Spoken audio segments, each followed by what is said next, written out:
September 1028. The gates of the 20 Empire opened. The heavy doors slowly swung wide. Light poured into the dark hall. A man approached with steady steps. He had short black hair and narrow black eyes. Calyx stopped. His mother, Teryx, lowered her head. I have brought Prince Mu with me. Calyx lifted an unwrapped object. This is the gift we promised. Will you accept it? Stephanie sat upon the throne.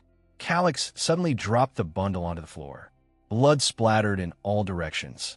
Stephanie's pupils shrank at once. How dare you? He clenched his teeth. She was Stephanie, the Empress Dowager of the 20 Empire. Calyx said, I told you to behave yourself. And yet, Calyx glared at her. The moment I was gone, you killed the Empress. Teryx, Calyx Delgado, Emperor of the 20 Empire. He simply stood there in silence. If you keep this up, Calyx's gaze turned icy. I will have no choice but to kill your mother. Time passed. Water rippled gently. Oscar stood beside the bathtub, holding a document. I didn't expect the Empress Dowager to get rid of the Empress so quickly. Calyx leaned back in the bath, shrouded in steam. His eyes were closed. He seemed completely unconcerned. Oscar reported with a grave expression. Rumors are already spreading outside. They say your majesty has killed a third Empress. Calyx tilted his head back. Water droplets slid down.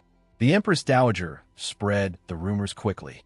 Oscar continued, we don't know what actions that faction will take. We must strengthen surveillance. Calyx lowered his head. Yes, the Empress is dead. We cannot leave the Imperial Palace unguarded. We must protect it at all costs. Offer condolences to the late Empress's father and select an appropriate gift to send him. Oscar turned his face slightly. Understood. I'll handle it.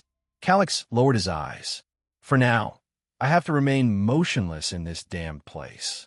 3 empresses sat in the most coveted seat in the empire, then died. No woman will want to become empress anymore.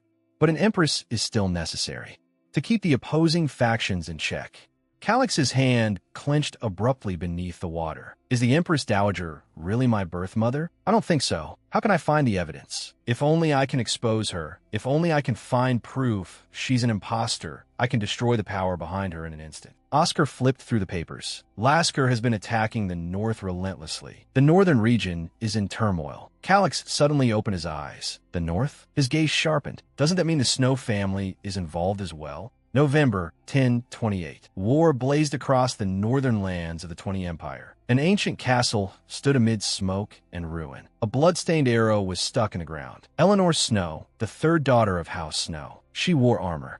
Her silver-white ponytail was stained with blood, yet her eyes remained resolute. Eleanor drew her sword. Its blade cut through the air. Alone, she faced an enemy formation bristling with weapons. Jaden Snow held a bloodied sword. He was Count Snow. Have Orn and Osborne escaped? Eleanor looked up, unhurried. They'll arrive soon. We were betrayed. House Snow, House Orn, and House Osborne had once resisted the zealot Lasker together. The followers of the god of destruction were their common enemy. One day, Duke Orn proposed luring Lasker near Snow territory and attacking together. Our family followed that plan, but Orn and Osborne betrayed us. Snow Castle was consumed by flames. House Snow could not withstand the endless enemy forces and could only watch its land be occupied. Eleanor rose to her feet, her back to her burning home. Her silver hair swayed in the firelight. Countless lives of House Snow were lost. Eleanor stood before the castle gates. She turned and gave the order. Close the gates. Don't let them into the center. Hold them off until I return. Jaden turned around. But where are you going? Eleanor's gaze was unwavering. To the capital. I'm going to seek an audience with His Majesty. Jaden stiffened. That mad emperor? What are you planning? A trace of hope flashed in Eleanor's violet eyes. I have a plan. The atmosphere in the council chamber of the Imperial Palace was heavy. Oscar reported to Calyx. Because of Lasker's invasion, Snow territory stands on the brink of destruction. One minister objected. Impossible. House Snow wouldn't fall so easily. Oscar continued. Fortunately, Lasker has been contained, but Orn and Osborne betrayed the Snows. Calyx's expression darkened. Oscar added, they will likely join forces. They may launch another attack soon. If House Snow falls, the entire North will collapse in short order. Orn and Osborne do not have the strength to stop Lasker. Once that happens, military conflict will become constant. Calyx's pupils narrowed sharply. He sprang up and drew his sword. Who's there? A shadow dropped to one knee. I have come in secret, despite the unforgivable crime. Your Majesty, please forgive me. It was a woman's voice. Calix's brow twitched. How did you get in here? The shadow answered, I know a little magic. Calix sheathed his sword. Why do you come here? The figure raised her head. I have a request. She slowly removed her hood. A silver-white ponytail spilled free. A pair of violet eyes looked at Calix. I am Eleanor Snow. Eleanor said, please grant me a little of your time. Calix held up his short sword. Snow, I've heard that name many times today. He turned away. I can forgive your intrusion. But Calix's eyes turned dangerous. If your request displeases me, you will die here. The wall lamps burned quietly. Calix sat down. Speak. What is your request? Eleanor stated calmly. War has broken out in Snow territory. After our battle with Lasker, our losses were severe. Now Orn and Osborne have attacked as well. We are in grave danger. Eleanor folded her hands over her knees. Faint scars were visible on her neck. Calix's gaze passed over them. I thought she was a mage, but she seems to be a warrior. Calix turned his head. If I remember correctly, a territory has the right to deal with its own affairs. I have no intention of being drawn into a regional conflict. Eleanor lowered her head. Yes, I understand. I hope your Majesty will allow me. Eleanor raised her eyes. A determined light shone in them. To take the vacant seat of Empress. Her voice echoed in the chamber. I want to claim it. Calix lowered his gaze and looked down at her. An ominous aura rose from Eleanor. Her hands clenched tightly. So she's testing me. Violet-black energy coiled around Calix. He sat upon the throne. He did not move at all. The energy tightened.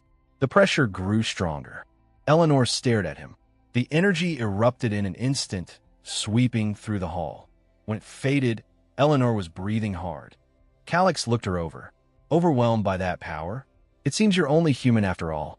Did news of the third Empress's death several months ago not reach the north? Eleanor lowered her eyes and sighed softly. The news did reach us. That is why I came to see you. Eleanor lifted her head. Her violet eyes shone. If I become Empress, your Majesty, I can do many things for you. Calix turned his head. Do you think I don't understand your situation? Do you think I will be helpless if you fell? Eleanor met his gaze. Yes, because you value your people more than anyone. Your Majesty, you are naive. No, you personally involve yourself in unnecessary battles. You always lure the enemy elsewhere, so as to reduce the destruction of civilians' homes. Calix was silent. Eleanor continued. Is that Count Snow's evaluation of you? No, that is my judgment based on your Majesty's achievements. Eleanor's eyes were firm. Attack if you wish. You are only making excuses for your recklessness. Calix fell silent for a moment. Why do you want the position of Empress? Eleanor answered frankly. At this moment, I only want to protect House Snow. Calix let out a cold laugh. To stop a territorial war, you want to become Empress? He leaned forward. Eleanor Snow, you are truly audacious.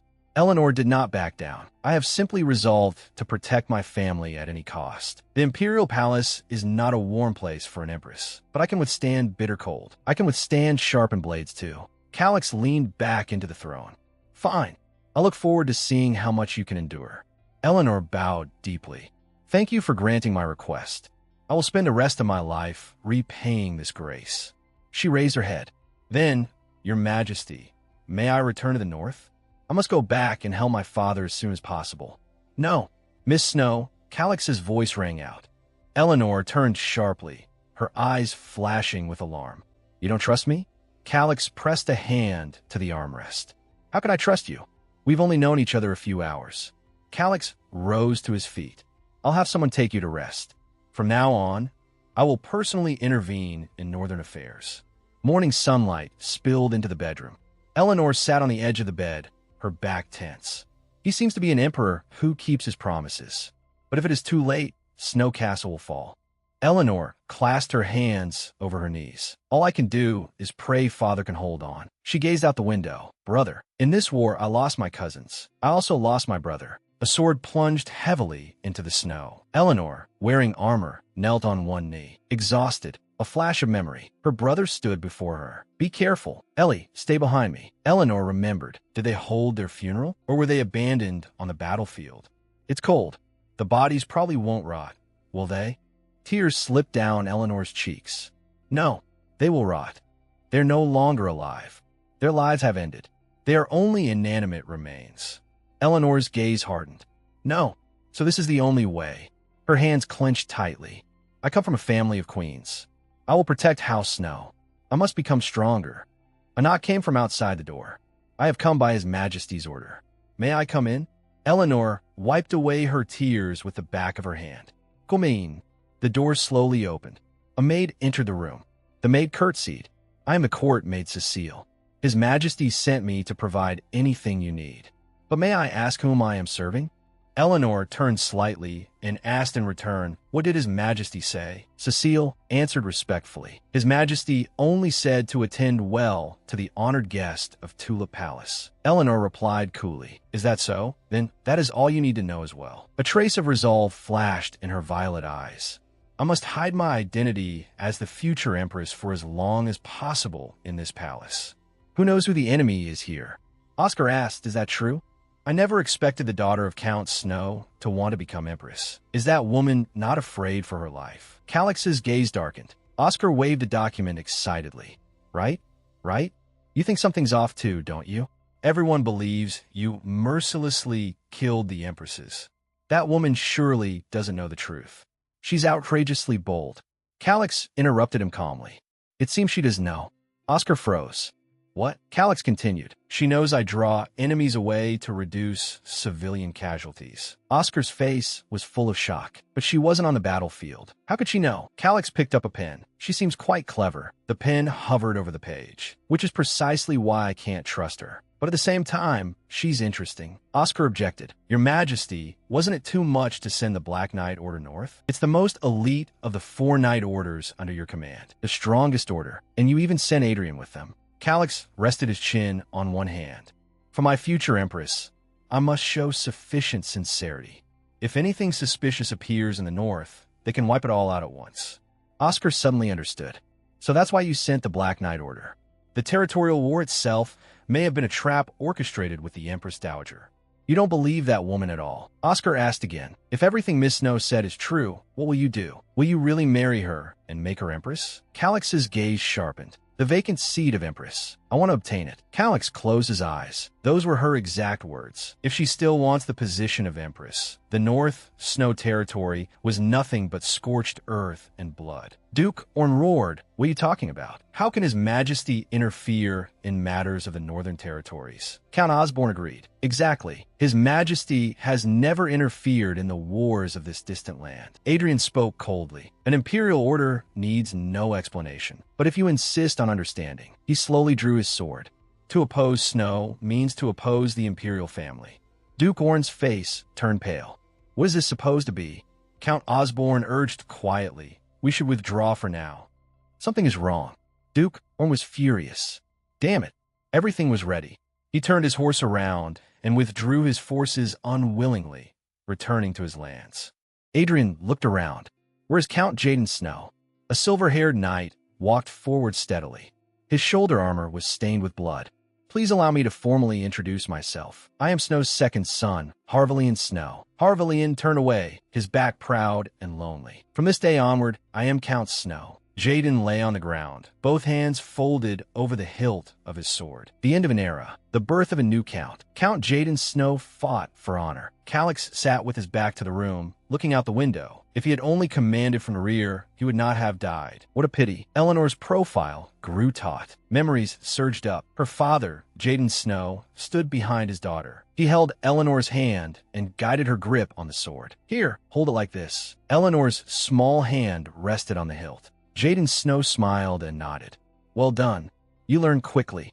He's dead. Eleanor sat in shadow. Her bangs covered her eyes. He should not have been in the rear. She raised her head. Thank you for your help, Your Majesty. Are my mother and siblings safe? Calix looked at Eleanor. They're all still alive. Calix leaned forward. Do you still want to become empress? Eleanor met his gaze. Yes, I do. Calix leaned back in his chair. Do you think House Snow, as the empress's family, will not be easily shaken by Orrin Osborne? Eleanor remained seated. Yes, my second brother, Count Harvelian Snow, will never waver either. Calix lowered his gaze and studied her. Would you risk your life for your family? Eleanor lowered her eyes. My eldest brother and my father both died protecting our family. Eleanor raised her head, her eyes firm. What is there left that I would not do? Calix turned and stared at her. She was desperately holding back tears. Tears shimmered in Eleanor's eyes. Calix stood up. The wedding will be held in 6 months. Eleanor sat alone on the bench. Yes. Calix turned to leave. I don't know whether you'll still be alive by then. Eleanor pressed a hand to her chest. Don't worry. On the wedding day, I will appear in full dress, smiling more brilliantly than anyone. Calix looked back, a playful smile curling at his lips. I look forward to it.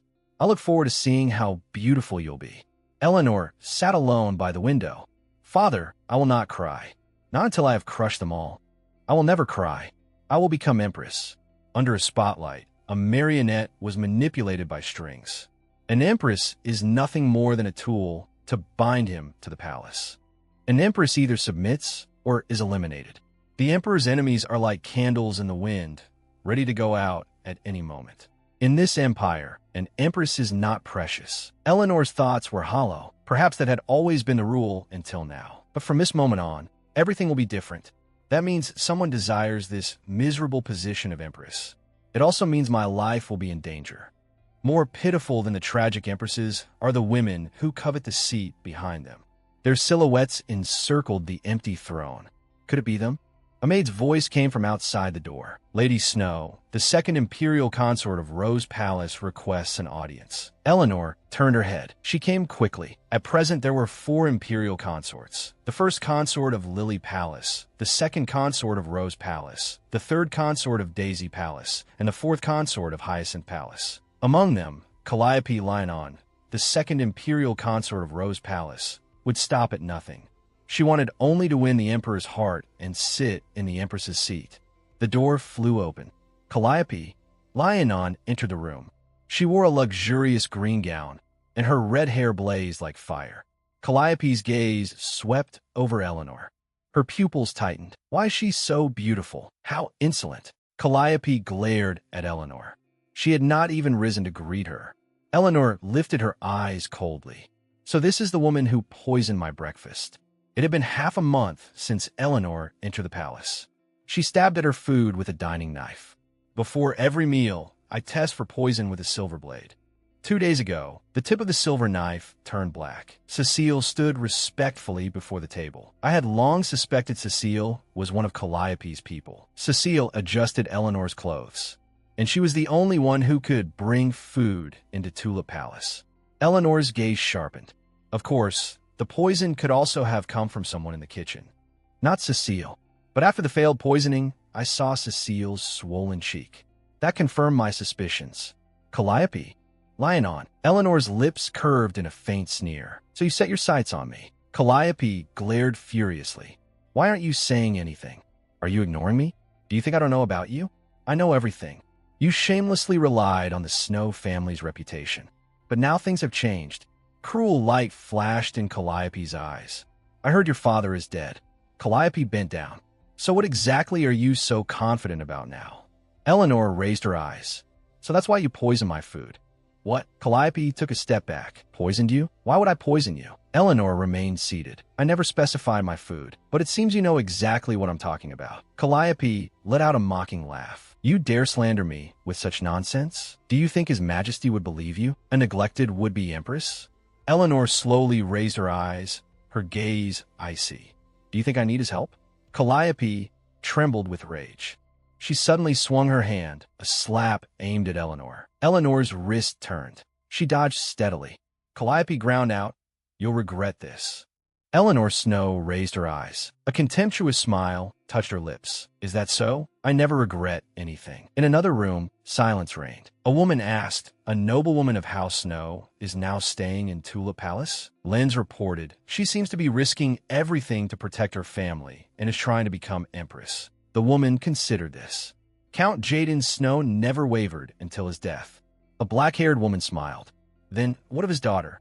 Blood. A manor was brightly lit. A fist slammed onto the table. A blond man wiped his mouth with a handkerchief. He was Franklin Owen, Eleanor's fiancé. A figure behind him spoke. Young master, you're eating too quickly. Franklin didn't even look up. Just eat quietly. A woman sat across the dining table. She was Persephone Osborne, Eleanor's friend. Red wine was poured into a glass. Franklin lifted the glass. Damn it. I knew this would happen. I knew it would fail. I should have opposed the territorial war from the start. Persephone's eyes sharpened. Opposed it? Weren't you also the first person to betray House Snow? Persephone approached Franklin. Duke, you haven't slept yet.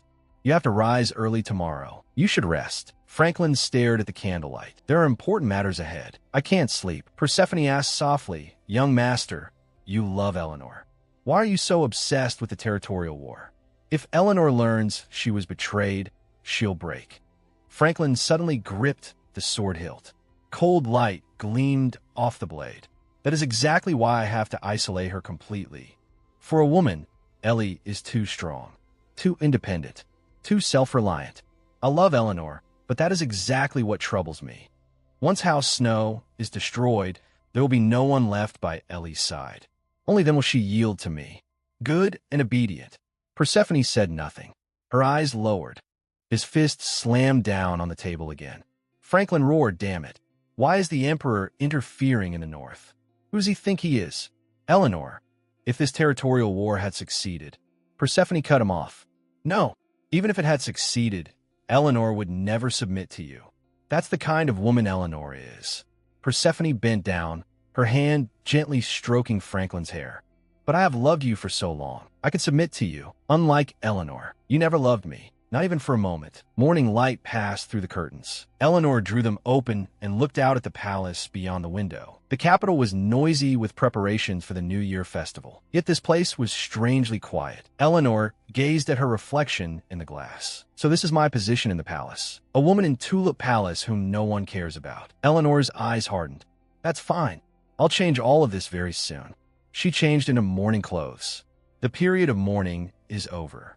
I have to think about the survivors. Of course, I am one of the survivors too. She turned and walked toward the open doors. The light swallowed her whole. Eleanor leaned out from behind the door. Now it's time to meet His Majesty. Deep in the dungeon, an iron door clanged shut with a heavy lock. Calix looked down at a bound prisoner. The prisoner's back was covered in wounds. His head was lowered. Calix's face was expressionless. How interesting. Calix was sleeping on the bed. A man stabbed down at him with a knife. Calix jolted awake. He seized the prisoner. Water dripped down. A red-haired prisoner lifted his head, his face full of wounds. Calix gripped the man's jaw. You thought you could kill me by luck? On what basis? The prisoner remained silent, only raising his eyes to look at him. Calix's gaze turned cold. There is very strong mind control magic here. An attendant reported at the door, Your Majesty, Eleanor Snow requests an audience. A faint smile touched Calix's lips. It's time to act. If she wants to use me, then let her use me. Calix ordered, Bring her here. The torture instruments cast shadows across the table, stained with blood. Footsteps echoed through the corridor. Eleanor was brought to the dungeon. Oscar held a torch and led the way. Eleanor stopped and looked up. Firelight reflected in her violet eyes.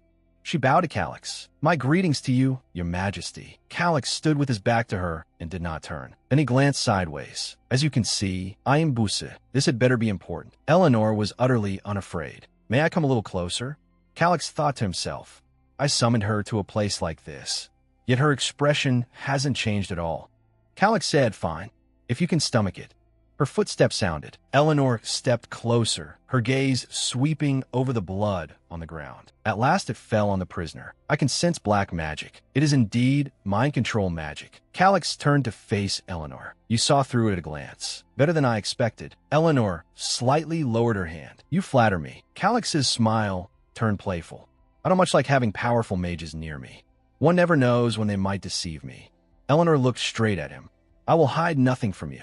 You are strong. You will not be deceived. Calix was silent for a moment. Then what do you want to say? Eleanor raised her eyes. As you know, the New Year festival is approaching. In the midst of such a grand and joyful celebration, are you not curious what might happen? Eleanor smiled faintly. Her lips curved with confidence. Her silver hair shimmered in the light, and her eyes held the certainty of someone who had already planned everything.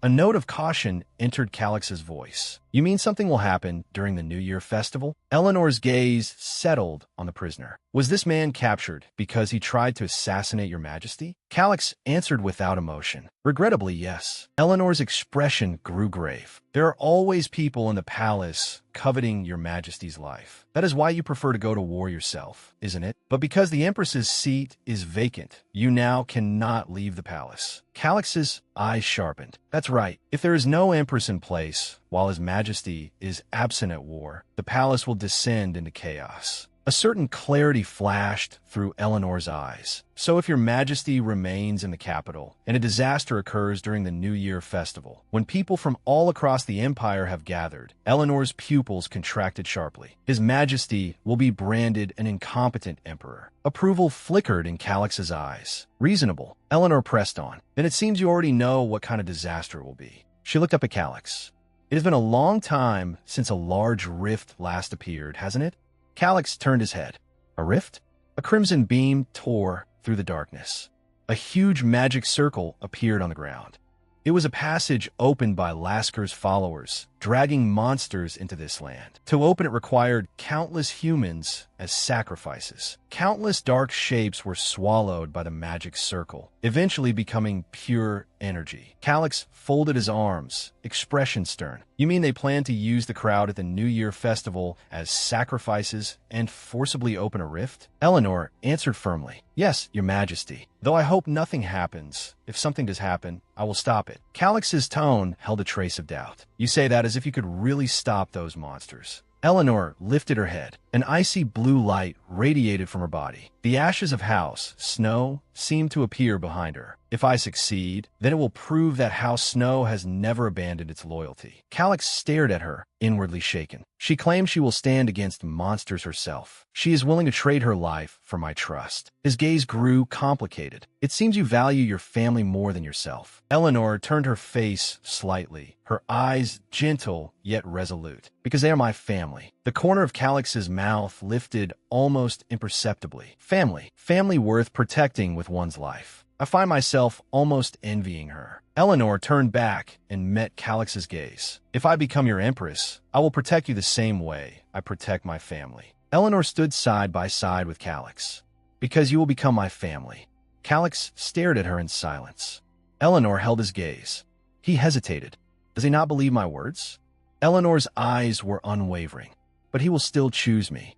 She placed a hand on her chest. Calix looked at the battered prisoner. He's still alive.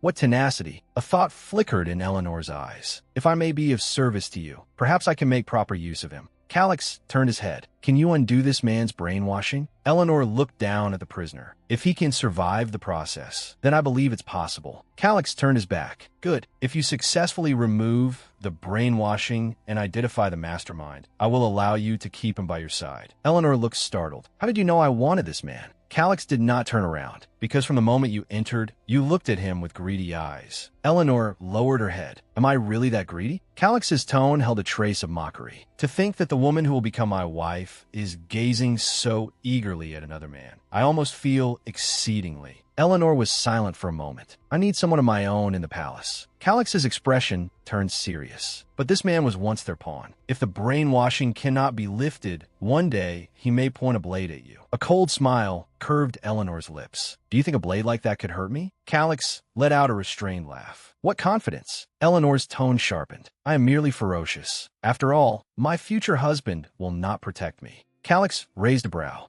Oh, is that so? Then why would you marry such a cold man? Eleanor answered without hesitation. Because I want power. I also have someone I want to turn my blade against. Her expression grew grave. How frightening. Then I can only pray that blade will never be turned toward me. Eleanor's eyes became utterly resolute. My blade will never, under any circumstances, be turned against my family. Calix turned around. Good. Take this man away. Eleanor bowed and accepted the order. As you command, your majesty. Soon I will bring you the answer you want. Eleanor walked alone through a sunlit corridor. It seems His Majesty accepted my words, and I even gained something unexpected. How nice. As Eleanor walked, she suddenly bumped into someone. A strange man with short brown hair quickly apologized. Ah, please forgive my rudeness. Eleanor examined him. Who is this man? He looks like a commoner. Eleanor studied the stranger before her. "What are you doing at Tula Palace?" The man awkwardly scratched his head. "I was just taking a look around the garden." Eleanor pressed him. "Are you a gardener?" The man looked flustered. Yes, more or less." A hint of command entered Eleanor's voice. "Then show me your skill." "For the record, I like begonias." She walked past him. The man watched her leave. The man covered his face with one hand. "The future empress likes begonias." He lowered his hand. A gleam shone in his eyes. "That is an unexpected gain indeed." The insignia on his chest revealed his identity. Io Bastide, vice captain of the White Knight Order. The palace corridor was empty, magnificent yet silent. Eleanor stood alone by the window. Sunlight poured in. She murmured softly, "Begonias." In the garden of Snow Manor, begonias were always in bloom. A trace of sorrow crossed Eleanor's eyes. "Will I ever see such a sight again?" A knock came from outside the door. A voice called out, "Lady Eleanor, there's a package for you." Eleanor turned toward the door. A package? A gloved hand. Eleanor looked down at the unfamiliar man on the floor. The Emperor sent him quickly indeed, but it was strange. He had been covered in injuries, yet now he was completely healed. Eleanor's pupils narrowed. The Emperor healed him. She looked at him from the side. As expected of him, a healing power that could only be used by the Delgado bloodline, chosen by the gods. No wonder the Emperor could emerge unharmed from hordes of monsters. So he possesses healing power of this level. Eleanor's gaze turned cold. Oscar asked, "Have you settled your engagement?" Oscar smiled faintly. "I mean your fiancé, Duke Franklin Owen." Oscar, Taylor, one of Duke Horace's few close confidants. Eleanor looked at Oscar. "He deliberately brought up my engagement. Is he testing me?" Eleanor's fingers tightened. "Eldrenville, Eric Altade, and my father. They were all my blood relatives. They all died in the schemes of Owen and Osborne." Eleanor suddenly stood up. Her skirt flared as she stared at Oscar. "Do you think I still have any reason to maintain that engagement?" Oscar's voice remained calm. "I heard you and Duke Owen were close since childhood. We were once friends." Light reflected off Oscar's lenses. "So it was an engagement without love?" Eleanor lowered her eyes. "A ruler must bear certain burdens. Back then, it was a decision for the territory. Since Franklin, Owen, and I were as close as you say, I once thought it was not a bad arrangement. But now all I feel for that former friend is hatred." Oscar's voice rang out. "If you ascend to the seat of Empress, do you intend to take revenge on them?" Eleanor's hand clenched sharply. "Yes, that is exactly what I intend." Oscar fell silent for a moment. "No matter which wound I touch, her expression does not change. That alone is enough to arouse His Majesty's interest." Oscar looked at Eleanor's back. "What a bold woman. I have been—" Oscar placed a hand over his chest. "Terribly rude. Let us have another pleasant conversation next time." A faint smile touched Eleanor's lips. That was already very pleasant. Very much so. She folded her hands before her and stood quietly. Strange man lay on the bed with his eyes closed. Bronze skin, red hair. Is he from the kingdom of Sibrand? Eleanor's fingers lightly touched the stranger's chin. A black aura spread out. He is under very strong domination magic. Eleanor bent over him. Light blossomed from her hand and enveloped the stranger. A deep violet magical vortex formed. To cast mind control of this degree, Eleanor closed her eyes. The light intensified. Who exactly is the mastermind? The magical vortex exploded. The chain shattered with a sharp sound. The red-haired man jolted awake. He panted harshly. Eleanor withdrew her hand. Her expression was calm. The red-haired man suddenly sprang up. He stared wide-eyed at Eleanor. Eleanor lightly placed a hand on his chest. "I am Eleanor Snow, your new master." She asked softly, "What is your name?" The red-haired man remained silent, only staring at her. Eleanor smiled. "Your mind is very strong. The brainwashing has been undone. You can feel pain now, so you had better answer my question. Your name?" The red-haired man panted and answered Kalen. Eleanor lowered her eyes with a smile. "Kalen, what a beautiful name." She looked up at Kalen. "Do you remember anything else?" Kalen frowned deeply. Sweat slid down his face. "My memories are all vague. But one thing is clear." Kalen staggered back, a bloody dagger in his hand. At his feet lay his mother's corpse. "I killed my own mother with my own hands." His pupils widened in terror. A voice echoed in his mind. "Now, there is no one you cannot kill." A person wearing a fox mask gave orders in the dark. "The moment I commanded, You must obey. The masked figure raised one finger. Do you understand? Kalen jolted back to himself, cold sweat pouring down. Eleanor observed him quietly. It seems you remembered something. Eleanor's gaze was sharp. Right now, there's only one thing I care about. Who ordered you to assassinate the Emperor? Kalen raised his head. If I tell you, can you let me live? Eleanor smiled brilliantly, like a flower in bloom. Kalen slowly answered, a woman. The most exalted woman in this palace at present. The Empress Dowager. A man with a small mustache bowed deeply. Why is it taking so long? What happened? The assassination failed, and the assassin wasn't even masked? The Empress Dowager smiled disdainfully. I never expected it to succeed anyway. But if he talks under the Emperor's torture, the Empress Dowager gazed at the empty hall. No one can break that brainwashing spell. Horus will find nothing. The Empress Dowager lifted her wine glass. By the way, is everything prepared? The mustache man answered yes. Everything is ready. A cold smile spread across the Empress Dowager's lips. That day is not far off. Soon I will never again hear that cursed word, mother. The doors of Lily Palace burst open as Calliope stormed in. Her face was flushed red, and she glared ahead. Are you ignoring me too? Eleanor's eyes were cold as she gave a contemptuous smile. Do I need the Emperor's help to deal with a disgraced consort? Those hands suddenly gripped the doorframe, knuckles turning white. I'll make you pay for looking down on an imperial consort. Calliope announced loudly. First consort, I have something important to discuss with you. Aurelia sat quietly, absorbed in reading a book, completely ignoring the disturbance outside. Aurelia called softly Calliope. She sat upright. Aurelia Rogers, the first imperial consort of the palace. So, second consort, are you proposing that we join hands to drive out the guest of Tulip Palace? Calliope leaned forward, her tone urgent. Exactly. Aurelia's eyes were calm. Why would I do that? Her lips moved in a silent counter-question. Calliope's eyes widened. Why? It's obvious she will become the next empress. We must get rid of her in advance. You should be the next empress. First consort Aurelia lifted her teacup, a dark look passing through her eyes as she took a sip. Aurelia spoke evenly. Second consort, you seem to be mistaken about something. I have no desire for the seat of empress. She stated calmly, though her hand quietly clenched in her skirt. That's right. I do not want to be empress. Calix Delgado, I only want to become that man's wife. That is her only obsession. Calliope was incredulous, but Aurelia looked directly at her. His Majesty has already made our duty as empress clear. I only wish to obey His Majesty's command. Isn't that how the second consort feels as well? Calliope hurriedly waved her hands. Oh no, of course not. I only came to help the first consort. Aurelia smiled. Since I do not need help, then this trip was wasted. Calliope turned away. I understand. She let out a cold laugh. What a joke. That sly fox. Do you think I don't know you truly love His Majesty? I'll take my leave. Just pretend you never heard what I said today. Calliope turned to leave, then stopped. Oh, Eleanor Snow. Have you seen her with your own eyes? She's astonishingly beautiful. Aurelia said nothing. I'm certain His Majesty will be completely captivated by her. Calliope declared, not only as an emperor, but as a man. Aurelia suddenly snapped back to reality, her fingers tightening around the teacup. Calliope peeked through the door, a sly smile on her lips, then quietly slipped away. The door shut softly. Aurelia set down her teacup.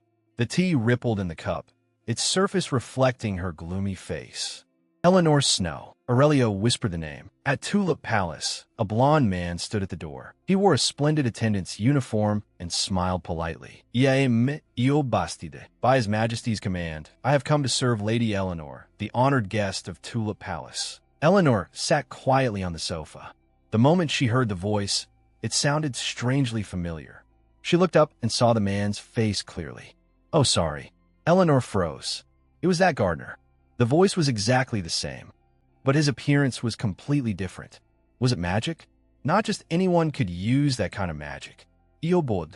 Eleanor rose to her feet. I am Eleanor Snow. It is a pleasure to work with you. Mr. Bastide. Io smiled. Please just call me Io. Eleanor thought it through from beginning to end. The only reason for using magic like that was surveillance. His Majesty still doesn't trust me. Her gaze darkened. Beijing, Snow Manor. Snow covered the rooftops. Eagles flew past the snowy mountains, overlooking the tranquil town. Harvalians stood on the city wall, gazing into the distance. Thanks to His Majesty's messenger, the people of our territory are safe and sound. That's truly a relief. Children chased snowflakes through the streets. Harvilian stood against the wind when a voice called out, "Brother, sister. She's safe, right?" A blond young man approached. Aster Snow, the youngest son of the Snow family. Harvilian smiled. "Of course. Eleanor is strong, unlike you." "Wow, that's harsh," Aster said dramatically. "Then you'd better work harder, little brother." A few white feathers drifted down as a carrier pigeon spread its wings and flew into the sky. The pigeon landed on Harvilian's shoulder. He looked into the distance, worry flickering in his eyes. "Milk." He held out a hand, and the pigeon settled there. "Looks like it's from Ellie." He carefully untied the letter and opened it. "To my second brother and Aster, before summer arrives, I will become empress." The handwriting was firm. There may be assassination attempts. The forces behind the former empresses may turn their swords toward the Snow family, but I will do my best to delay them. I will never forgive Owen and Osborne. Snow's gaze turned cold as he read on. "I believe our eldest brother feels the same. The first one we must strike down is Osborne. The Osborne territory relies on trade. Cut off his trade routes first. And then..." Aster laughed softly. "That really does sound like my sister. Even so far away, she's still planning everything." Eleanor's pen had paused over the page. "Do not grieve over my departure. The Imperial Palace may be cold, but it is warmer than the north." Eleanor looked out the window. "I will always find my own way to survive." Harvilian's eyes moved across the lines. "She says that, but in a place where she has no one to rely on, it must be hard for her." Harvilian's fingers tightened, crumpling the paper. Standing in the snow, he murmured, "Eleanor, I won't pity the choice you made because you do not need pity." Harvilian turned into the wind and snow. "I will begin here and lay a carpet beneath the road you walk." He stared into the distance, his eyes filled with resolve and promise. Sunlight filtered through the leaves and fell over a grand estate. A teacup clinked softly. Eleanor sat on the sofa and lifted her cup with slow, elegant movements. Only 2 days remained until the New Year celebration. Calix's figure surfaced in her mind, arms folded across his chest, expression cold and forbidding. He had once warned her that someone would use the crowd at the festival as sacrifices to tear open a rift. Eleanor stared at the ripples in her tea. "They seemed to believe me then, so why haven't they taken any precautions yet? Do they still not trust me?" Io surveillance was waiting just outside the door. "It seems I have no choice." Pushing herself up from the armrests, Eleanor rose abruptly. "I must meet the Emperor directly and stop innocent civilians from being sacrificed." Footsteps sounded outside the door, steady and composed. A guard stopped at the entrance and announced loudly, "My lady, His Majesty has come to visit you." Eleanor turned in surprise. Calix entered the room. A retainer followed behind him. Eleanor dipped into a slight curtsy. "Your Majesty."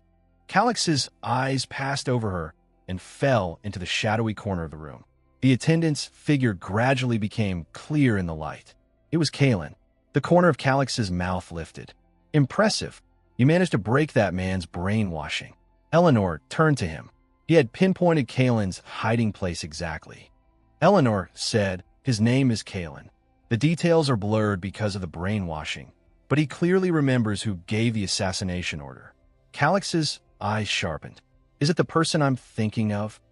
Eleanor sat back down on the sofa. "Yes." Folding her hands together, she added, "Your Majesty, for now, we must not touch that person." Calix looked at her. "What?" A shadow crossed Eleanor's eyes. "The power behind him is too strong. Even if someone is arrested now, we still can't bring them down." Calix's expression turned cold. "True. Even after I cut off the prince's head, nothing came of it." Eleanor changed her tone. "Then let us cut off his right arm first." A flicker of golden light flashed through Calix's eyes, and his gaze sharpened. "You mean his adjutant, Henga Igler?" Apparently, he already knew Henga was the Empress's strategist. Eleanor said, "Kalen will speak that name." Calix continued, "If Henga Igler's name comes from the mouth of an assassin who attempted regicide, the Empress will no longer be able to shield him." Eleanor's gaze turned firm. "And if something happens during the celebration, we can place the blame on Henga. As for how, I will create the evidence." Calix fell silent for a moment. Eleanor immediately asked, "Was my suggestion too extreme?" Calix shook his head slightly. "No, it's exactly right." He extended a hand. "Come out of the palace with me now." Eleanor blinked. "Leave the palace?" Calix turned away. "If the enemy hears that I am leisurely enjoying a date with a lady, they will assume I know nothing." Eleanor nodded in agreement. "That is true." Calix thought for a moment. "If I leave the palace with you, those targeting you will become restless. Are you all right with that?" Eleanor smiled faintly. "Perfect. I get lonely easily. I've been craving a little attention." The streets were crowded with people. In the bright sunlight, a magnificent carriage stopped. Eleanor extended her hand and lightly placed it in Calix's. Holding Eleanor's hand, Calix led her toward the carriage under everyone's watchful eyes. The crowd stirred. "Is that His Majesty the Emperor?" Calix and Eleanor stood side by side. People dropped to their knees one after another. "We greet the Emperor of the Empire." Eleanor thought, as expected, just seeing him makes people panic. After all, he has been shaped into the bloodthirsty emperor who murdered 3 empresses. The image of Calix stood amid bloodshed. It was an image deliberately twisted. Eleanor looked at his resolute profile. The crown princess truly has complete control of public opinion. An emperor who conquered battlefields should be praised, not slandered like this. A smile played at Calix's lips. "All right," he stepped forward. "Then let's begin." They entered a luxurious dress shop. The interior glittered with gold. Jewels sparkled on the dressing table, and gowns of every kind hung from the racks. Calix sat on a sofa, flipping through a catalog. He waited leisurely as the curtain was pulled aside. Eleanor appeared before him in a purple gown. The skirt spread around her like a galaxy, shimmering with violet light. Calix's gaze froze. He brushed his lower lip with his hand, a trace of admiration flashing in his eyes. In a low voice, he praised her. "You're dazzling." Eleanor turned, her skirt swaying with the motion. "Am I pretty?" Calix's gaze followed her. He touched his cravat, his Adam's apple bobbing slightly. He spoke again, voice low and certain. "You are very beautiful." 2 maids whispered in the distance, their cheeks flushed red. Eleanor closed her eyes, the corners of her mouth lifting into a confident smile. Sunlight streamed through the leaves onto the grand palace. Calliope looked agitated. "Nonsense. A date?" "His Majesty the Emperor actually went on a date," a maid reported in a low voice. "I heard it myself. Eleanor Snow has gone out on a date with His Majesty." Calliope clutched at her hair. No. His Majesty is not the sort of man who goes on dates." Then she suddenly jolted upright, eyes wide. "No, this isn't the time to get worked up. I have to seize this chance." Her eyes sharpened. "So, Tulip Palace is empty right now?" The maid answered at once. "Yes." Footsteps rang out, quick and decisive. She opened a drawer and took out a small green bottle. Cecile looked tense. Calliope held it out to her. "Take this." A malicious gleam shone in Calliope's eyes. "Put this into Eleanor Snow's skin lotion." A cold smile spread across her face, full of calculation. Trembling, Cecile accepted the bottle. "What is this?" Calliope sneered. "A poison that ruins the skin."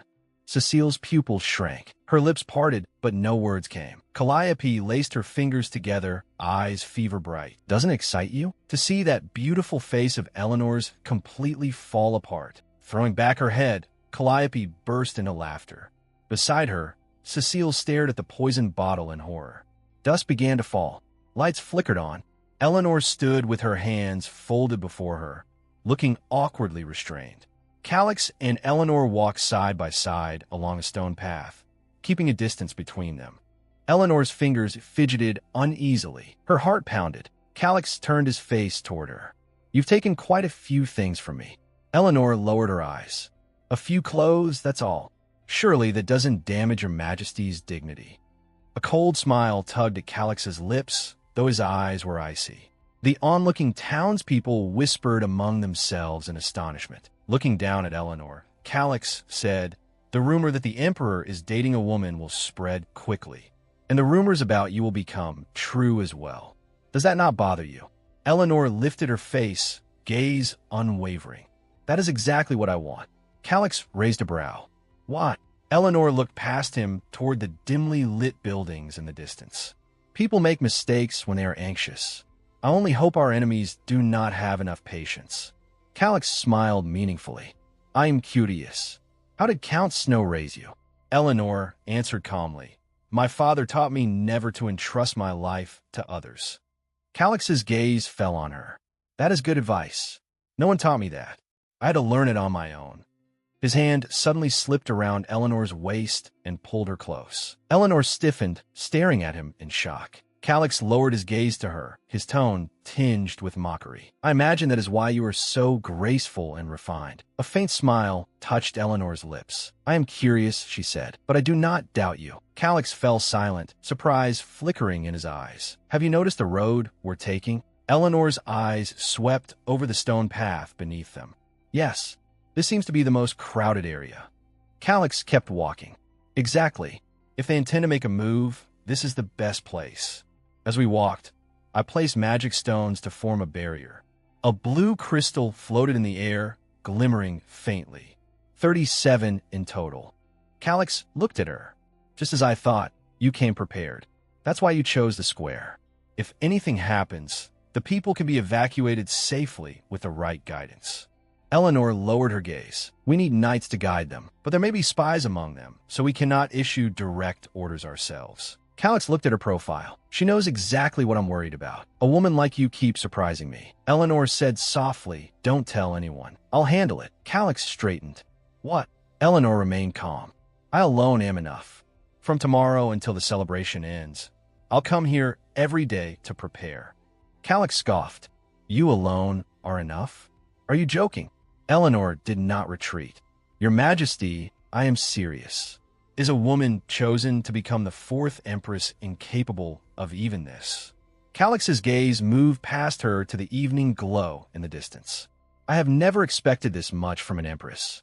Eleanor lifted her chin. Then watch. The fourth empress will accomplish what you never expected. Her silver hair streamed in the wind, her skirt sparkling with light, radiant with confidence. Calix stared at her. His expression was complicated. He raised a hand and gently touched her cheek and hair. Calix's fingertips brushed Eleanor's cheek, then tucked a strand of silver hair behind her ear. Eleanor's breathing caught. Inwardly, Calix thought, what did I just do? Dusk settled over the square. The two stood in the fading light. Calix's fingers lingered in Eleanor's hair as he murmured, winter in the capital is warm. His hand slowly fell away, withdrawing as though burned by flame. Eleanor closed her eyes. A faint smile curved her lips. Your Majesty. The palace lanterns glowed in the night, warm as spring. Kalen sat alone in the corner of an empty room, leaning against a translucent curtain. He lowered his head and thought, should I run?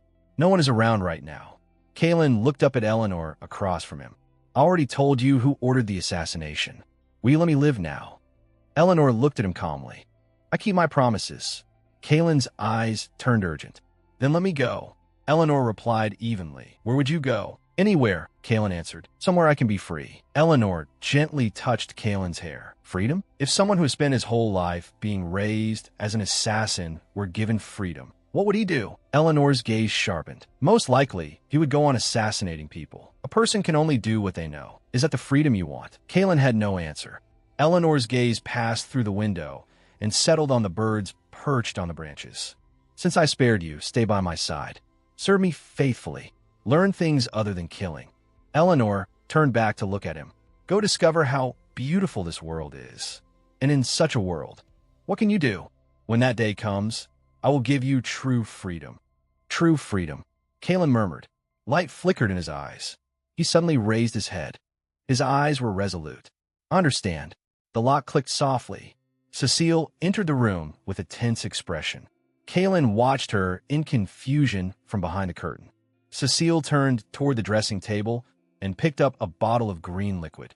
She unscrewed the cap and poured the glowing green poison, drop by drop, into another bottle. The green liquid mixed with the original pink fluid inside and gave off an ominous glow. Kalen suddenly realized what was happening. His pupils contracted. Cecile picked up the bottle and shook it, then placed it back on the dressing table. She turned and left the room. The door shut softly behind her. From behind the curtain, Kalen stuck his head out. Someone poisoned the beauty. His eyes were indifferent. It has nothing to do with me. He turned to leave, but his gaze was drawn back to the bottle. Eleanor pushed the door open and entered, heading toward the dressing table. Kalen whipped around. Eleanor pressed a hand to her chest. Is everything all right? Kalen stood in the shadows. Everything's fine. Eleanor looked at him in silence, her eyes full of caution. Cecile came in pushing a meal cart, head lowered. I've prepared the food. She passed by with the cart. Kalen's eyes sharpened. Eleanor watched Cecile's back.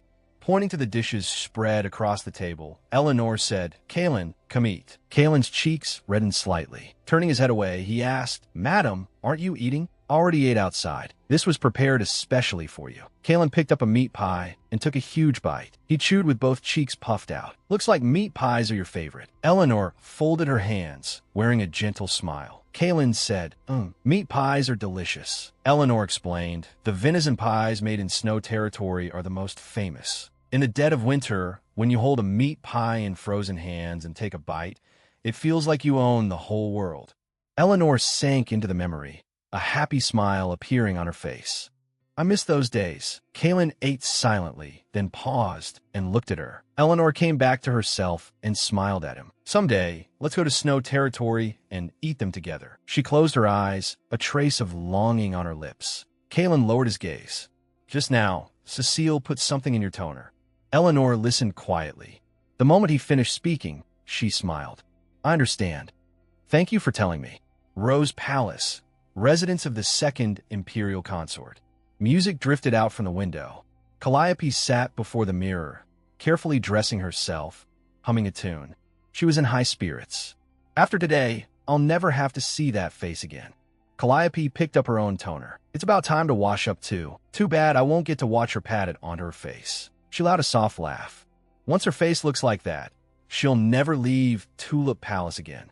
Suddenly, a sharp pain struck. Why does my face hurt so much? She lunged for the mirror and let out a scream. Her reflection was covered in red rashes, horribly ulcerated. What? What is this? Why is this happening? What? Calliope trembled. Why is there poison in my toner? Her pupils contracted. Did Cecile betray me? How dare she? She smashed the mirror to pieces. Shards flew everywhere. Calliope's face twisted, her eyes bloodshot. Cecile. Eleanor. Snow. I will never forgive you. Lily Palace, residence of the first imperial consort. Aurelia stood by the window. Eleanor's maid put poison in Calliope's toner? She really is bold. Eleanor Snow. Aurelia clenched her fists, her expression dark. She demanded of the maid, why did she come alone? Where is Eleanor Snow? The maid lowered her head. She has gone out to buy a dress and won't be back until tonight. Aurelia stepped closer. I summoned her, and that was her reply? What exactly did she say? The maid stammered, well. Aurelia cut her off impatiently. Never mind. Tell me her exact words. The maid covered her mouth, remembering Eleanor's words. She said, she didn't have to come just because she was summoned. If there was business, her mistress should come in person. Aurelia let out a cold laugh. Her smile twisted, her eyes going rigid. I'll make her understand how ridiculous it is to protect her pride like that. Turning to the side, she said coldly, report to me the moment she returns. Sunlight flooded the street. Eleanor walked through it in men's clothing, the brim of her hat pulled low. She lifted a hand to adjust it, her violet eyes sharp as blades. Calix and Eleanor walked side by side. Starting tomorrow, I'll also join the monster subjugation team. Eleanor asked, shall we prepare together? Calix gave a slight wave of his hand. Yes. Eleanor stared at him. Is it concern or suspicion, or both? But if you come every day, the enemy will notice. Calix replied firmly, don't worry. That won't happen. Tomorrow at 10 in the morning. I'll wait for you at that tea house. Even in men's clothes and with her hat pulled low, Eleanor still felt uneasy. Your Majesty, what are you doing? Everyone knows your face, and you still want to scout the place personally. The tea house was empty. Has he not arrived yet? Eleanor looked toward the door. A red-haired man stood there. Could it be? The red-haired man turned. His ear twitched. Calix looked back. Their eyes met, and the air seemed to freeze. Eleanor cried out in shock, Your Majesty. In a bright reception room, Calix and Eleanor sat across a round table from each other. The atmosphere was quiet. A faint smile touched Calix's lips. So you could be surprised after all. Eleanor leaned forward, both hands braced on the table. It's only up close that I can tell it's you, Your Majesty. She lifted her head and looked straight at the man opposite her. But from a distance, with your hair color and eye color changed, I wouldn't have recognized you at all. Calix leaned forward until his gaze met Eleanor's. That's right. It's the method I often use when going incognito. Eleanor fell thoughtful, and Sir Io Bastide. Dot changed his entire face directly. Your Majesty, is your technique a little inferior to Sir Io's? An invisible pressure settled over Calix, and his eyes turned suddenly cold. How does she know Io can use transformation magic? Resting a hand against his forehead, Calix let out a short huff. You really are good at using an innocent face to say outrageous things. Eleanor replied calmly. If I was rude, then I apologize. But Eleanor lowered her gaze. Sir Io's transformation magic was flawless. I only asked out of simple curiosity. Calix ran a hand through his hair. How does she know I use transformation magic? Eleanor recalled the suspicious gardener wandering near Tulip Palace, followed by a guard knight with a different appearance but exactly the same voice. Calix folded his hands and leaned forward. So you recognized him by voice alone? Eleanor answered openly, yes. Is that strange? Calix's expression froze. Of course it is. Only I knew Io could use transformation magic. Now, two people know. If his ability is exposed, it's dangerous. A murderous glint flashed in Calix's eyes. Should I get rid of her? But why don't I want to kill her? Eleanor stared at Calix. Shouldn't I want to know? Leaning forward, Eleanor asked softly, what kind of magic is it?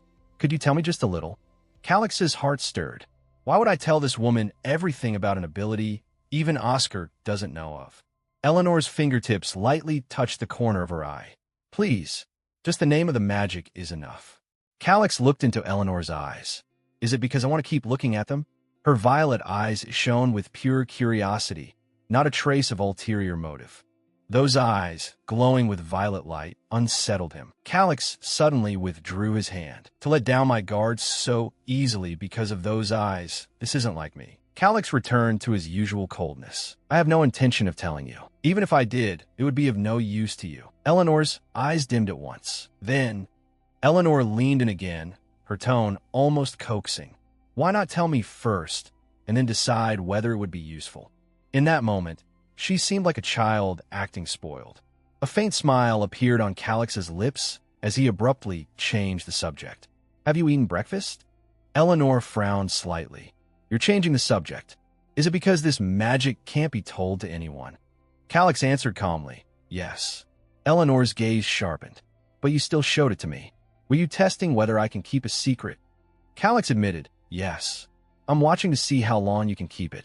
Eleanor leaned closer. My mouth will only open in front of your majesty. Calix raised a brow, meaning you'll keep pestering me until I tell you the truth of this power? Eleanor gave a sly smile, as perceptive as ever. Calix covered his eyes with one hand and let out a soft laugh. He was thoroughly amused. Looking at Eleanor, he said, Snow Duchy must hold a celebration at this time of year too, doesn't it? Resting her chin on her hands, Eleanor answered, yes. During the New Year celebration, there's always a lot of snow, so people make snow sculptures. She continued, they gather snow, dye it with colors, and shape it. There's also a ritual where they throw snow in the direction of Mount Arlen. Curious, Calix asked, why do they do that? Through the window, the distant snowy mountains came into view.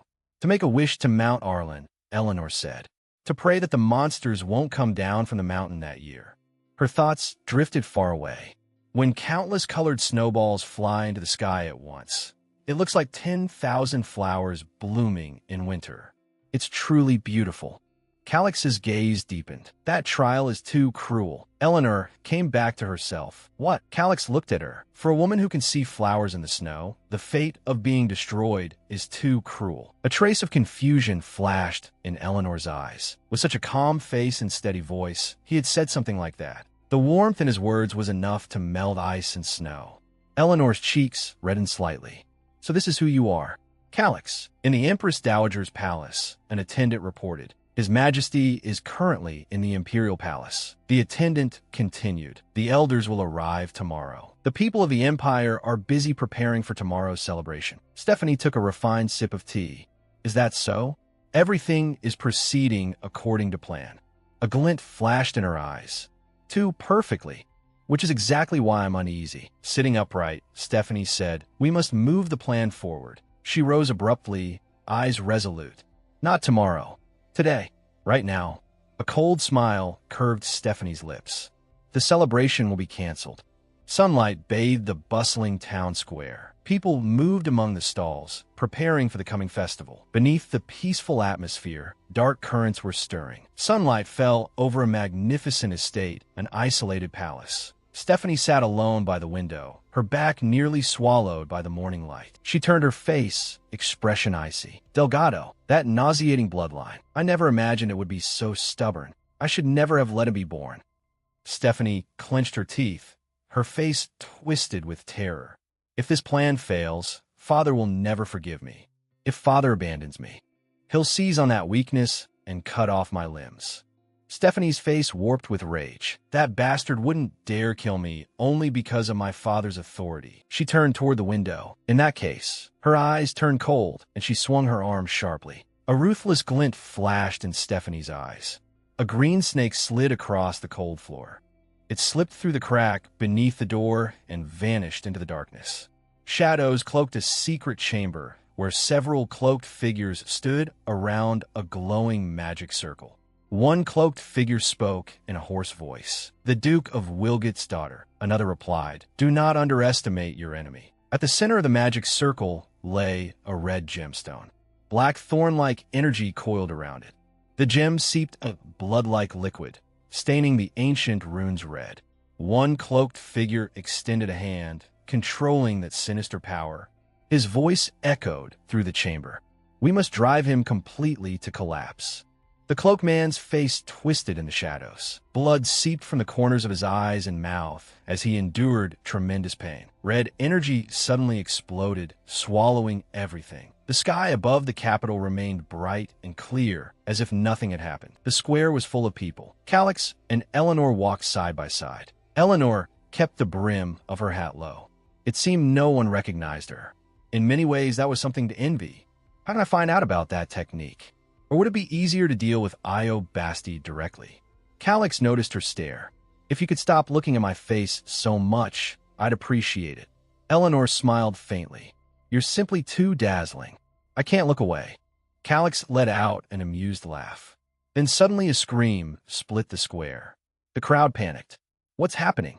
Calix and Eleanor looked toward the crowd. Calix frowned in confusion. What happened? The people were packed too tightly to see anything. In that case, Eleanor closed her eyes. A powerful surge of energy burst from beneath her feet. Blue-white light flared. Winter-like energy swept outward, shoving the crowd aside and creating a huge, empty space. People staggered under the fierce wind. One citizen shouted in terror. Where did this wind come from? The people struggled in the magical storm, screams rising everywhere. A pillar of energy shot into the sky and tore open a gash at the center of the square. Eleanor and Calix landed steadily on the ground. Waves of power swept across the earth, kicking up dust and rubble. Calix stared at the scene in astonishment. The magical afterwaves swirled around him. "Just as I thought. You're even stronger than I expected." Eleanor smiled faintly, magic flowing around her fingertips. "So should you stay on guard?"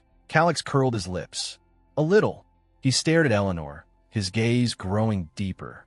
Suddenly, a tremendous crash tore through the sky. A citizen looked up in terror. "What is that?" Eleanor and Calix turned at once toward the source of the chaos. Eleanor's expression froze instantly. In the sky, a gigantic black vortex was forming. Red lightning rolled within it, radiating an ominous presence. Eleanor looked upward. Inside the red energy whirlpool, a black object was falling. "What is that?" Calix and Eleanor rushed toward the center of the square at the same time. Their footsteps were urgent. Black energy descended like tentacles and wrapped around Eleanor. She let out a muffled groan. A blinding red pillar of light crashed down from the sky, and the explosion of energy swallowed her figure. The red force burst in midair, and black thorns shot violently out from within it. Eleanor staggered back under the impact. She looked up at the crack in the sky, then at that ominous vortex, her pupils shrinking. It was blood sacrifice. A crimson beam shot upward. One man was swallowed by the light and screamed. Another reached out in terror. "Save me." He too was devoured by the beam. A blue ring of light suddenly spread outward, driving back the crimson glow. Eleanor stood at the center of the radiance. The crowd was lifted into the air by the blue light, staring down in shock. Blue currents swirled around Eleanor, gently lowering the floating people back down. She pulled her hat lower. There are too many people. My magic has limits. If this goes on. Eleanor's pupils contracted. Anyone who can move, get up. Calix's voice rang out behind her. If you don't want to die, get up now. Eleanor looked exhausted. She returned to her true appearance in order to draw attention. Cries broke out among the crowd. His Majesty, the Emperor is here. He came to save us himself. Calix stood among the crowd, shouting orders. Quickly, hide, move. People began to run, obeying his command. Run, hurry. Eleanor watched the evacuating crowd. Thanks to the Emperor, they're retreating now. It's our turn to stop the rift. Eleanor gathered magic in both hands, blue light blazing before her. But the power of wind alone won't be enough. Calix murmured, freeze. A torrent of freezing air burst from beside him and instantly sealed the edge of the rift in ice. A giant claw stretched out from within and easily shattered the ice. The rift continued expanding outward. Then a massive purple magic sword plunged from the sky, stabbing fiercely into it with destructive force. The magic sword pierced the rift. The blade hummed as immense power surged from it. Eleanor looked up in shock at the familiar sword. That was the Emperor's weapon. The Emperor had acted. Calix lightly touched the brim of Eleanor's hat. You stopped the rift from expanding perfectly. Eleanor looked up at him. Only because of your Majesty's help. Calix withdrew his hand, only froze it temporarily. Without your wind suppressing the rift, it would have expanded again long ago. It was all thanks to you. Eleanor looked at Calix. Only bought some time. The rift will eventually open again. Calix's eyes were steady. My knights will arrive soon. Eleanor answered urgently, I'll help. Calix refused. No, you should return to the palace. Eleanor hesitated. But Calix reached out and pressed down the brim of her hat. You've already done enough. My knights will recognize you. He looked at Eleanor. The fact that you possess this kind of power is something I'd better keep for now. Eleanor lowered her head. Understood. She stepped back. Was it my imagination? Or did he notice? Calix turned and left, his voice drifting back. Be careful. Eleanor watched his back. I can't read his thoughts at all. Is he worried about me? Eleanor looked up, lips parting. Is he worried about me? Calix stopped walking. Yes. A faint smile touched Eleanor's lips. He really is worried about me. Calix looked at her with a gaze both complicated and gentle. In the distance, the rift burst again with ominous red light. Eleanor quietly returned to the palace, walking alone down the empty corridor. Two maids were talking in the distance. What was that in the sky just now? All the knights ran out. Did something happen in the square? The other replied, Isn't the Emperor in the palace right now? No, I saw him here when I arrived. Eleanor hid behind the door and listened. How could the Emperor be in the palace? He should be in the square. Eleanor's eyes widened in shock. That was the Emperor himself, not her imagination.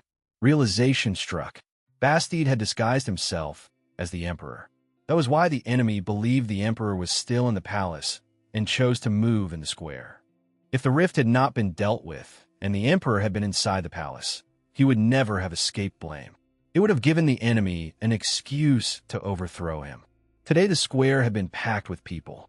If the rift had run out of control and monsters had poured through, the dead and wounded would have numbered in the hundreds or thousands. Eleanor's eyes went cold. All of this, merely to replace the Emperor. She stood before Grandor, but their plan had failed.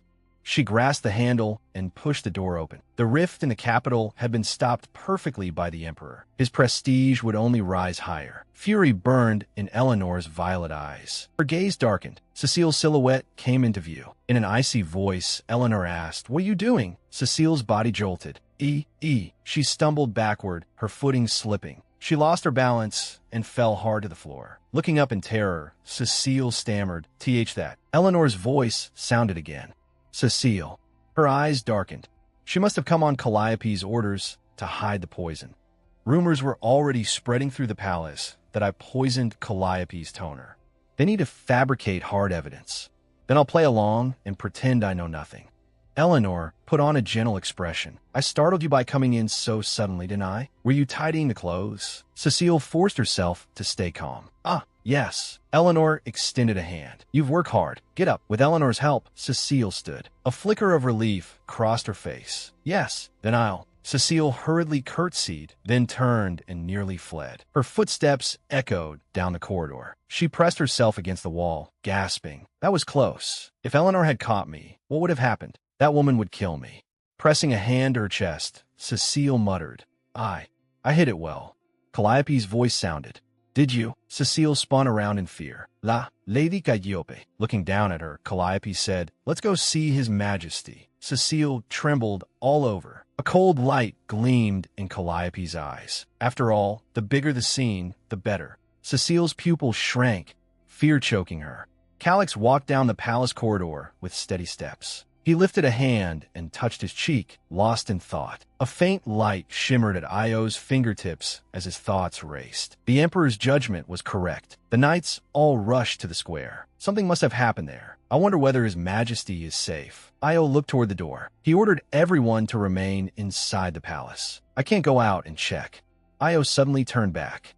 Footsteps approached. Aurelia and Calliope were coming. A crowd followed behind them. Io was puzzled. What happened? Why are so many people gathering at Tulip Palace? Io planted his feet. What is the matter? Aurelia moved to pass him. Step aside. I have business with Lady Eleanor. Io blocked her path. His Majesty gave orders. Lady Eleanor is to be protected. You may not enter without permission. But a cold smile curled at Aurelia's lips. His Majesty would not order a criminal protected. Would he?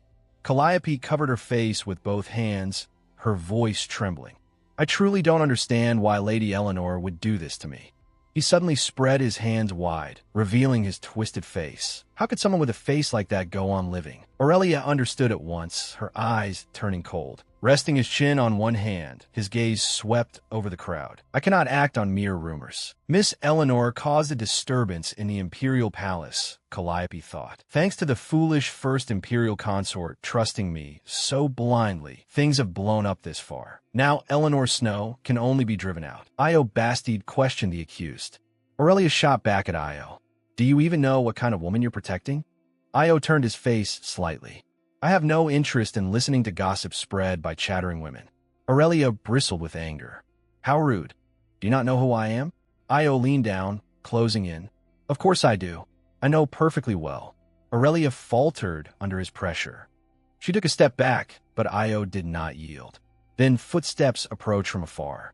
Eleanor appeared in the doorway, and the murmuring crowd stirred. Why is it so noisy here? Calliope pointed at Eleanor and sharply accused her. Miss Eleanor, you had your maid poison my toner. Eleanor raised a hand to her lips, feigning surprise. Oh my, did I do such a thing? Really? Beneath her veil, Calliope's lips trembled. Aurelia spoke with false concern. I do not wish to doubt Miss Eleanor, but rumors are spreading all through the palace. With a hand to her chest, she introduced herself. I am Aurelia, the first imperial consort. Eleanor gave her a gentle smile. Yes, I know. Aurelia's eyes hardened. I am an imperial consort. Yet she is not surprised at all. Eleanor folded her hands and asked in return, How can you be certain I poisoned your toner? Aurelia's gaze was steady. We must search Miss Eleanor's person and room. If there is poison, there must be evidence. Eleanor smiled and nodded. Good idea. But Eleanor's lips curved upward. The search must include the second imperial consort as well. And the first imperial consort, too. Eleanor's gaze finally settled on Cecile, and that maid as well. Cecile went pale, standing among them all. Eleanor swept her eyes over every noble present. She spoke calmly. Search everyone's person and rooms. Calliope spun around, aghast. What nonsense are you saying? Eleanor placed a hand on her chest, utterly composed. Since you are all judging me based only on rumors, I am willing to reveal the truth once and for all. Aurelia looked displeased. I agree, but why should we be searched? The corners of Eleanor's lips lifted slightly. If you think just a little, isn't the reason obvious? For example, the second imperial consort may have poisoned her own cosmetic water and then tried to frame Eleanor. Calliope snapped back shrilly. I'd have to be insane to do such a thing. Aurelia's gaze turned cold. That is absurd. Eleanor narrowed her eyes. Or perhaps Eleanor, who only needed to wait quietly to be made empress, suddenly went mad and poisoned an imperial consort. Calliope was startled. Eleanor turned to the crowd. Since His Majesty personally brought me to the bathhouse, I have a suggestion. If everyone agrees to be searched and submits willingly, then afterward the servants can search the rooms. Io crossed his arms and analyzed the situation calmly. The second imperial consort is desperate enough that she probably hid the poison in Eleanor's room. And Eleanor's attitude suggests she has already returned the poison to its rightful owner. But how did she manage it? Miss Snow was with His Majesty the whole time. Could she have used that assassin? Io's thoughts were interrupted by a cry of alarm. It came from the second imperial consort's side. A shrill scream. Calliope seized the maid's wrist tightly. In the maid's hand was a small vial. This is wrong. Why is that here? Get back to me. Eleanor's hand shot out and clamped down on Calliope's wrist. She stopped her. Gripping Calliope's hand, she yanked hard. Let go of me. Calliope cried out in pain. She stared at Eleanor in shock. How could a woman have such strength? The maid raised the small bottle in her hand, her voice trembling. This was found in the second imperial consort's skirt. Calliope screamed in panic. No, that's not mine. From within the crowd, Io watched coldly. Idiot, you should have pretended not to know what it was. Such a violent reaction only proves you knew full well it was poison. Eleanor soothed Calliope. Please calm down, second imperial consort. Io watched the scene unfold. Even amid this chaos, she was still looking after the second imperial consort. Her real aim was. A smile tugged at Io's lips. She really is level-headed. Even in a situation like this, she's raising her own standing. His Majesty seems to have fallen for a rather formidable woman. Now, this is getting interesting. Calliope's face beneath the veil was filled with despair. No, this can't be true. I have no idea what that is. Why would it be hidden in my clothes? She turned to Aurelia for help. First imperial consort, say something. Aurelia folded her hands before her. What could I possibly say? I merely followed the second imperial consort's arrangements, and in the end, innocent Miss Eleanor was dragged into this. She turned to Eleanor. Miss Eleanor, I am sorry matters turned out this way. Eleanor replied calmly, it's fine. Very well. Since you've apologized, I'll accept it. Aurelia's eyes darkened. She's smiling, yet speaking to me in such a condescending tone. How irritating. First imperial consort. Calliope grabbed Aurelia's shoulders. How can you treat me like this? Aurelia shook off her hand. I should be asking you that. How could you do such a thing? You poisoned your own cosmetic water to frame Miss Eleanor. Calliope screamed. Am I crazy? Why would I do that? I did not poison my own cosmetic water. If I tell the truth, that would mean admitting I ordered Cecile to poison Eleanor's cosmetic water. Aurelia crossed her arms. In any case, the second imperial consort has caused such a great disturbance in the royal household. We cannot overlook this. I will report it to His Majesty. Heavy footsteps sounded. A voice cut through the uproar. That won't be necessary. Everyone turned toward the door in alarm. Your Majesty. His Majesty, Calix, walked into the hall. His shirt was splattered with blood. He strode forward. Outside, corpses lie everywhere, and in here you're putting on quite a show. Calix came to stand beside Eleanor, as Io reported. I heard there were rumors that Miss Eleanor poisoned the second imperial consort's cosmetic water, which is why this search was conducted. But the poison was found on the second imperial consort herself. Calliope threw herself at Calix's feet. It isn't mine, Your Majesty. I was framed. She looked up at Calix, tears streaming down her face. Look at my face, Your Majesty. What woman would ruin her own face just to frame someone else? I am the victim. Someone harmed me. Calix spoke evenly. I only investigated this matter because those rumors were irritating. Calix looked down at Calliope on the floor, his voice cold. It doesn't matter. Calliope froze. What? I said it doesn't matter who hid the poison. Calliope's eyes filled with disbelief. How can you be so heartless? I'm the one whose face was ruined. She pointed at Eleanor. I'm the victim, not her. Calix lightly touched Eleanor's hair, drawing her behind him with undisguised possessiveness. Calix addressed the crowd. Since all of you seem so interested in this woman, let me make this clear. From this moment on, the woman by my side, Eleanor, Snow, shall become. Calix's voice echoed through the hall. My empress. The crowd stirred. The nobles all stepped back. Calix's eyes were icy. Any act directed at my partner is an act directed at me. To attack my partner is to attack me. Whether it was put into the second imperial consort's cosmetic water or mixed into the food and drink she consumed. Does that really matter? At his words, Calliope's body jolted, her eyes filling with terror. Calix turned to Eleanor, his voice merciless. If the imperial palace stirs again over such foolish matters, the one responsible will be severely punished. Eleanor listened quietly. My husband is even more shameless than I imagined.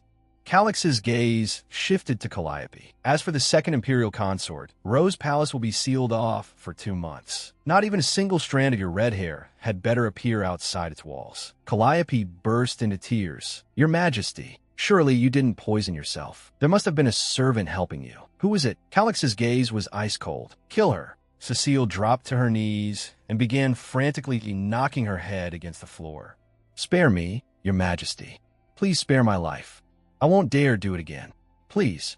A hand caught Calix's wrist. Eleanor looked him straight in the eye. I will take responsibility for that servant. Please allow it. Cecile and Aurelia stared in shock. Calix tilted his head toward Eleanor. You really do like picking up trash. Eleanor smiled faintly. If the palace can remain quiet inside and out, wouldn't that please Your Majesty even more? The palace fell silent. In the still palace, the morning light was faint. Cecile knelt before Eleanor. I committed a capital crime against the future empress. Eleanor stood with her back to her. Then go die. Cecile's body shook, her pupils shrinking. Why won't you die? Trembling, Cecile answered, yes. Future empress. Eleanor closed her eyes. You don't want to die, do you? Because you feel wronged. You're only a powerless servant, obeying the second imperial consort's orders. Cecile's eyes widened. She bent forward and knocked her head to the floor. Yes, future empress. I don't want to die. It's too unfair. Eleanor looked down at the maid prostrating herself. Good. If you want to work under me, you must be honest. You must never hide anything from me. Do you understand? Wiping away her tears, Cecile answered, yes. I would do my best. Thank you for sparing my life. Eleanor's tone turned cold. From now on, you're never to enter or leave Rose Palace again. And what was heard here today must not leave this room. Not a single word. Cecile's eyes widened in fear. Yes, I will never again obey the second imperial consort's orders. I will be loyal only to you. Eleanor picked up her teacup. I do not trust you. Right now, I have no reason to trust you. From now on, you must give me a reason to. Cecile lowered her head. Yes, I understand, future empress. Eleanor set down the teacup. Good, you may leave now. Kaylin's voice rang out. I never thought you would spare that woman's life. Eleanor's expression remained calm. I only kill those who truly deserve to die. She has not reached that point. Kaylin asked in return, is that so? But you hid the poison for the second imperial consort, not for Cecile. In the dim room, Cecile knelt on the floor. Kaylin turned and walked away, leaving only Cecile's despairing figure behind. I feel sorry for her, Eleanor murmured. How pitiful. Kaylin looked at Eleanor. In the end, she was only following orders. Eleanor's hand lightly stroked Kaylin's hair. You've learned something now. Mercy. A trace of confusion flickered in Kaylin's eyes. Eleanor smiled and asked, do you remember I told you I wanted you to stay by my side and learn things other than assassination? You have learned mercy. Kaylin looked up at her. Is mercy something beautiful? Eleanor closed her eyes. Of course. It is a dazzling and beautiful emotion. Mercy and love are always born together. Eleanor fell into thought. Mercy, is what I feel for him something like that too? Eleanor turned away. I'm going out for a while. Get some rest. She left the room, leaving Kaylin alone. I do not know, but one thing is certain. At this moment, I am very worried about him.